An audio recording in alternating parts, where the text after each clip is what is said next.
అభివృద్ధి ఫలాలను అత్యంత అణగారిన వర్గాలకు అందించడమే దీని లక్ష్యం. మా ప్రభుత్వం స్వర్ణాంధ్ర 2047 దిశగా పనులను మొదలుపెట్టింది. ఇందులో భాగంగా పాత విధానాలలో లోపాలను సరిచేస్తూ నూతన ఇసుక విధానం, ఎక్సైజ్ విధానం, ఆంధ్రప్రదేశ్ పారిశ్రామిక అభివృద్ధి విధానం 4.0 లాంటి ఎన్నో విధానాలు తీసుకొచ్చింది. అప్పులు చేయడమే తప్ప అప్పులు తీర్చడాన్ని మరిచిన గత ప్రభుత్వం తప్పుడు విధానాలను సరిచేస్తున్నాం. ప్రభుత్వం కాంట్రాక్టర్లకు బ్లాక్ లిస్టులో పెట్టడం చూసాం. కానీ గత పాలకుల విధానాల వలన ఆంధ్రప్రదేశ్ ప్రభుత్వాన్ని కాంట్రాక్టర్లు బ్లాక్ లిస్టులో పెట్టిన పనులను చేయడానికి ముందుకు రాని పరిస్థితి ఏర్పడింది. ఈ దుస్థితి నుంచి రాష్ట్రాన్ని తప్పించాం.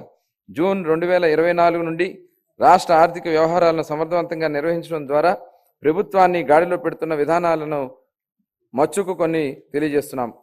జూన్ 12, 2024 నాటికి ఉన్న 23,556 కోట్ల రూపాయల బకాయిలను చెల్లించాం.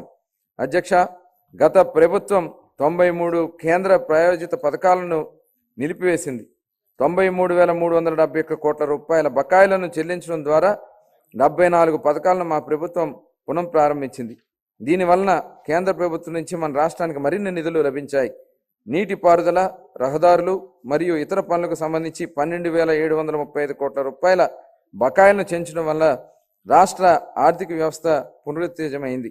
పంచాయతీలు మరియు మున్సిపాలిటీలు బలోపేతం చేయడానికి 2,793 కోట్ల రూపాయల ఆర్థిక సంఘం నిధులను మా ప్రభుత్వం చెల్లించింది. ఎన్టీఆర్ భరోసా, ఎన్టీఆర్ వైద్య సేవ మరియు దీపం 2.0 పథకాలను 31,613 కోట్ల రూపాయలను మా ప్రభుత్వం విడుదల చేసింది. మన రాష్ట్ర అభివృద్ధికి ఎన్డీఏ కట్టుబడి ఉంది. గౌరవ ప్రధానమంత్రి నరేంద్ర మోడీ గారి సహకారంతో పోలవరం నీటిపారుదల ప్రాజెక్టు మరియు అమరావతి రాజధాని ప్రాజెక్టులకు మా ప్రభుత్వం మళ్లీ పట్టాలు ఎక్కించగలిగింది. 2023-24 ఆర్థిక సంవత్సరంలో మూలధన పెట్టుబడుల కోసం కేంద్ర ప్రభుత్వం రాష్ట్రాలకు అందించే ప్రత్యేక సహాయంలో మన ఖర్చులు కేవలం 4,090 కోట్ల రూపాయలు మాత్రమే. 2024-25 ఆర్థిక సంవత్సరంలో మన రాష్ట్రానికి గణనీయంగా 7,200 కోట్ల రూపాయల మేర కేటాయింపులు జరిగాయని గౌరవ సభకు తెలియజేయడానికి ఎంతో సంతోషిస్తున్నాను. మార్చి 31, 2025 నాటికి ఈ కేటాయింపులు మరింత పెరిగే అవకాశం ఉంది. మా ప్రభుత్వం పాలనా పగ్గాలు చేపట్టాక రాష్ట్ర ఆర్థిక వృద్ధి మళ్లీ గాడిలో పడింది. 2024-25 ఆర్థిక సంవత్సరానికి మొదటి ముందస్తు అంచనాల ప్రకారం రాష్ట్ర స్థూల దేశీయ ఉత్పత్తి జిఎస్డిపి 12.94% వృద్ధి చెందింది. అన్ని ముఖ్యమైన రంగాలలో మరింత బలోపేతం పుంజుకున్నాయి. వీటిలో వ్యవసాయం మరియు అనుబంధ రంగాలు 15.86%, పరిశ్రమలు 6.1% వృద్ధిని సాధించగా సేవల రంగంలో 11.70% వృద్ధిని సాధించగలిగాయి. జూన్ 2024 నుంచి అతి తక్కువ సమయంలోనే మా ప్రభుత్వం మేనిఫెస్టోలో ఇచ్చిన ఈ క్రింది ప్రధాన హామీలు నెరవేర్చింది. ఎన్టీఆర్ భరోసా పెన్షన్లను నెలకు 4,000 రూపాయలు పెంచడం జరిగింది. పేదల కోసం 204 అన్నా క్యాంటీన్లను ఏర్పాటు చేయడం జరిగింది. దీపం 2.0 పథకం కింద ఉచిత సిలిండర్లు ఇవ్వడం జరుగుతోంది. అర్చకులకు, ఇమాంలు మరియు మౌజంలకు గౌరవ వేతనం పెంచడం జరిగింది. 16,347 ఉపాధ్యాయుల నియామక ప్రక్రియకు మా ప్రభుత్వం శ్రీకారం చుట్టింది. అధ్యక్ష, ప్రభుత్వం చేసే ప్రతి పని ప్రజల ఆమోదంతో చేయాలనేది చంద్రబాబు గారి ఆలోచన. నేడు, రేపు మరియు మరునాడు ప్రజలను ఒప్పించి ముందుకు సాగాలి.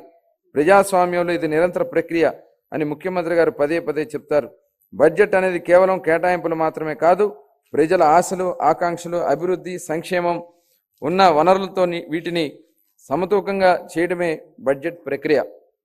దీన్ని గత ప్రభుత్వం పూర్తిగా గాలికి వదిలేసింది. దీంతో ఆర్థిక వ్యవస్థ క్లిష్టతరంగా మారింది.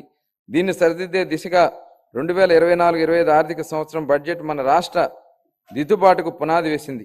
ఇప్పుడు మా ప్రభుత్వం ప్రతి రూపాయిని లెక్కించి, ప్రతి శాఖలో లోతుగా చర్చించి, ప్రతి అవసరాన్ని గుర్తించి, వారి భవిష్యత్ సవాళ్లకు విశ్లేషించి 2025-26 బడ్జెట్ను రూపొందించాం. అధ్యక్ష, గౌరవ ముఖ్యమంత్రి శ్రీ నారా చంద్రబాబు నాయుడు గారు సూచనలకు అనుగుణంగా శాఖల వారి కేటాయింపులు గౌరవ సభకు ప్రతిపాదిస్తున్నాను. వ్యవసాయం మరియు అనుబంధ రంగాలు. ప్రముఖ వ్యవసాయ శాస్త్రవేత్త డాక్టర్ ఎంఎస్ స్వామినాథన్ గారి మాటలు నాకు గుర్తుకొస్తున్నాయి.